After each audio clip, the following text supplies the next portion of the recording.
As some of you guys may know, I am a huge fan of sofubi figures.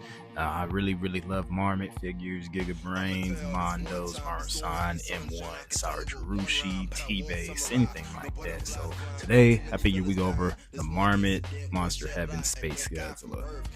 Yes, sir. This is the Marmit Monster Heaven SpaceGodzilla figure. This is an amazing figure that I was able to pick up at G-Fest this year. I believe this figure came out in 2004, 2005, and it's been a very hard find for me over the past 20 years. I learned about this figure way back when I was about 14, 15 years old, and just when I was starting to get a little itch for sofubi figures, and I had always really wanted it. But ever since the Mondo SpaceGodzilla figures came out, I had just kind of pushed it to the side. It wasn't really a top priority for me. But like I said, I found it this year's past G-Fest, and I was able to get it for a pretty dope price. Because let me be honest, this figure goes for a lot of money online. And it's crazy the amount of prices the variants of this figure go for online. It's absolutely ridiculous. But for me, I got it at the cheapest price I had ever really seen it before. Besides recently, I found it at Buy for about $100, which is about $200 less than what I paid for. I paid $350 for it. Still a really great price compared to the thousands of dollars that they can go for online, or even at G-Fest in terms of the other variants. If you look on Club Tokyo, there's about 5 different variants of this figure. I have the blue one. There's also a black and glitter version, a black and blue one, a lighter black and blue one that's kind of glowy, the blue one that I have, a blue and gold one, as well as a teal glowy version. I want to give a special shout out to my guy Barry at House of Movie Monsters. He's an amazing guy. He was able to sell me this guy for about $350 at G-Fest, which is an amazing price, and I have a huge amount of respect for him. He's always got amazing prices, and he sold me some of my most favorite figures I've ever gotten at G-Fest before, as well as all Monsters at Tech as well. So if you guys ever see him at another convention, or if you guys check out his website, I definitely recommend checking his website. He's got amazing deals on a whole bunch of Godzilla stuff. He doesn't just sell figures, but he also sells comic books and a whole bunch of other types of Godzilla merch too. So big shout out to him. Appreciate him selling me this figure. And here's this video at G-Fest of me purchasing the Marmit SpaceGodzilla from him.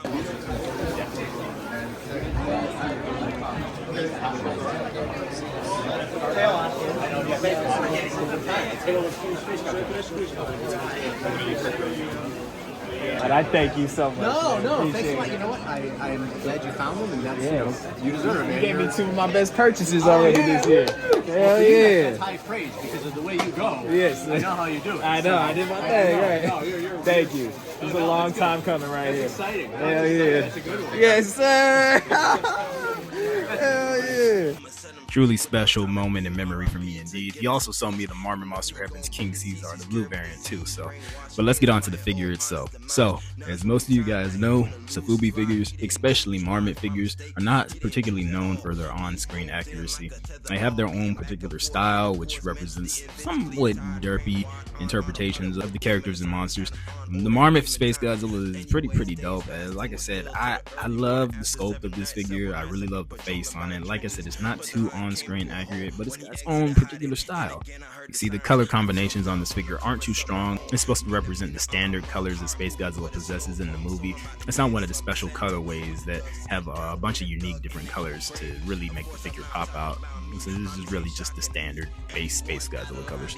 The paint job is pretty nice. It's got a bunch of blues, silvers going down the back of the spines, the dorsal spines, all the way down to the tail, as well as the shoulder crystals. It's a deep, metallic, dark blue that represents the skin color, and then you got some red that comes up right here near the shoulder crystals, which represents, you know, the kind of blood scars of the crystals poking out of SpaceGodzilla's shoulders. This figure doesn't have too many scuffs. As I said, it's about a 20-year-old figure. It's got a minor scuffs on the horn, which the horn is kind of like a metallic goldish yellow kind of color. It's got a tiny scuff on the shoulder crystals.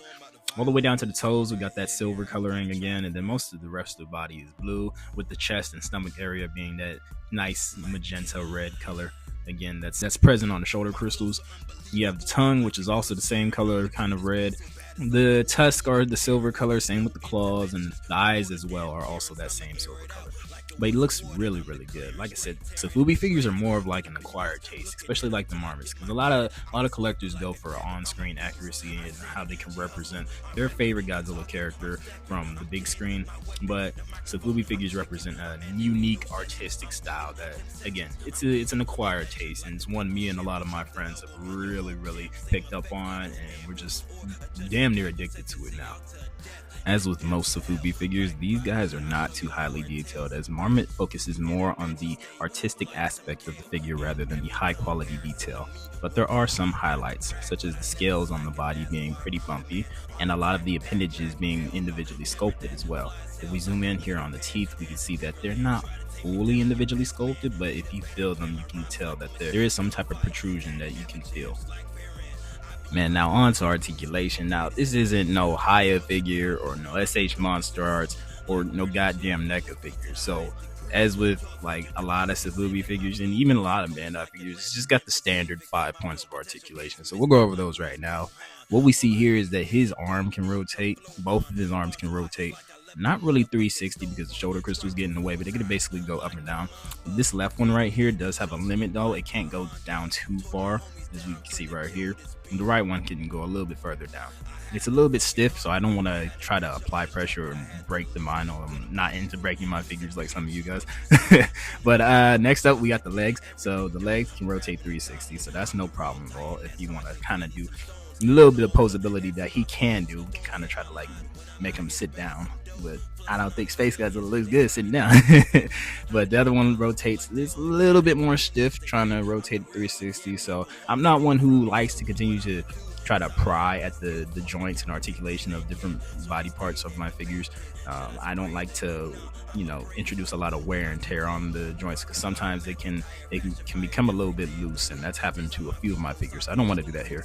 The tail can theoretically rotate 360, but I believe this kind of has a glue seal right here. And for the head does not rotate at all. So really just the standard 5 points: the 2 arms, the 2 legs, and the tail. But I'll basically give it just 4 points of articulation. Onto sizing. Marmit Monster Heaven figures are known to be within the 8-inch, 9-inch scale, and let's measure him right here. There he is. Yep, he clocks in just at 9 inches tall at the top of the horn. So yeah, he's a pretty big figure, man. So yeah, not really that much of a shelf hog, because he's also not a pretty long figure too. Most Marmot Monster Heaven figures have pretty short tails, but let's put them in some size comparison with some other figures. So first off, I'm going to size him up with his Bandai counterparts. Here are the 6-inch Bandai Movie Monster Series Space Godzilla and the 8-inch 40th Memorial Box Space Godzilla. The 40th Memorial Box Space Godzilla just is probably about 9.5 inches tall, so it's just a good size comparison to see how big of a figure you guys are working with if you do ever try to get this figure. Next up, here's the Mondo Space Godzilla, the base variant, and here you go. Here's a nice little figure comparison of the 2 Sofubi Space Godzilla figures I have. We'll do a little profile view. Yes, sir, and you guys can obviously see, yeah, I definitely prefer the Mondo one, but hey, this one's good too. Like I said, it's an acquired taste. So, and then here's a little close up, and having a little battle, a little one-on-one, seeing who's the better Sofubi Space Godzilla. Hey, put in the comments, which Sofubi Space Godzilla do you guys prefer between these two? Hey, yeah, like I said, I definitely prefer the Mondo Space Godzilla. There's a reason why I have 4 of those guys and only 1 Marmot Space Godzilla. But again, love them both as a true Space Godzilla fan and a truly big Sofubi fan. So yes, sir. Let's get some nice shots of these guys right here. Yeah, you guys can truly see the differences in detail and paint job too. See, Mondo is more of a on-screen accurate type of Sabubi company, while Marmot is more on the artistic derpy side. Love them both again, though. Love them both. And we'll get a nice back view of the both of them. We have different tail postures for the 2 of them. And I absolutely love that both of these figures do not have the gap in the back like the Bandai figures. Absolutely hate that, man. That is absolutely terrible. So Bandai needs to stop doing that to their Space Godzilla figures, man. It makes me so angry when they do that. But here we go. Aerial view. And then now we'll size them up with the Marmot Monster Heavens Godzilla 1993. Now, I don't think Marmot has made a 94 Godzilla, so for reference, we'll just use the 93 Godzilla. And as we can see right here, he is about 9.5 inches tall, which is too tall for him to be in scale with the Space Godzilla, because Space Godzilla is 120 meters and Godzilla himself is 100. So yeah, there we go. That's all for size comparison. So now I've stepped outside so I can get some shots, some little nature figure photography. Sofubi figures, they are great for figure photography, man. They look so good in the sunlight, as you can see right here. I'm not the best at figure photography. There's a lot that I have left to learn, but I think I can, get some good shots of this guy, So let's see what I can whip up here. Let's see, we can get some nice little angles right here. Let the sunlight hit him in his face. Let that paint job pop. You feel me? Let them colors pop. Yeah, look at him. Look at this guy, man. Sorry, my shadows kind of getting in the way. But yeah, he looks great outside, man. In the grass. I don't have too many amazing spots where I can take, some really good photographs of my figures where I live at. So this is really all the best that I can do. Maybe I can go a little further out and try to find some nice spots, but for the most part, where I live at, it's the nature in the area is not the greatest. So what are my final thoughts on this figure? So considering the fact that this piece is also pretty rare, and I've wanted it for a while, I really do love Space Godzilla. I'm a big Space Godzilla fan, so I'm going to give it some high points for that. Like I said, I'm a huge sofubi fan. I think for any sofubi collector, this is an amazing piece to have in your collection. He fits well on the shelf. He's not a shelf hog. He's not that big.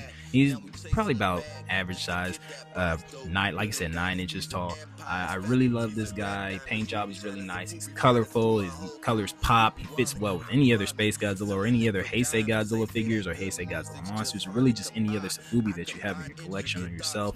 I love this guy. I'm going to give this guy a nice 8.5 out of 10. Definitely recommend getting this guy if you guys are huge sofubi collectors. He will be a little bit pricey.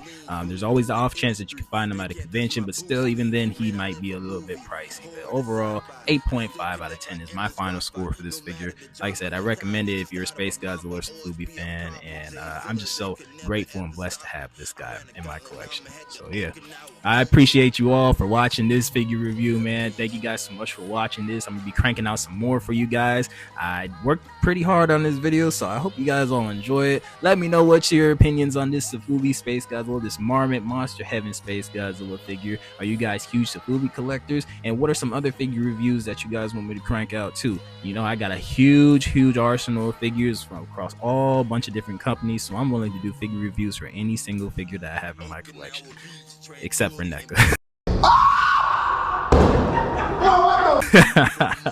But yeah, thank you guys so much for watching, man. I really appreciate you guys tuning in. Check out House of Movie Monsters on Instagram. Give them a follow, man. Check out Marmit and Club Tokyo. Check out all their sofubi selections, man. And I'll see you guys next time. Thank you guys so much for watching. Peace out. King of the rap is not even capping. They think that I'm hacking, but there's no G codes and chess. I just reap the benefits and left the pack behind. Only bringing mine to the top slots. Now we sit back and watch the ocean, sipping potion. That Monster Island mimosa, kicking it lark by Bosa. The bands all love me like I'm Sosa.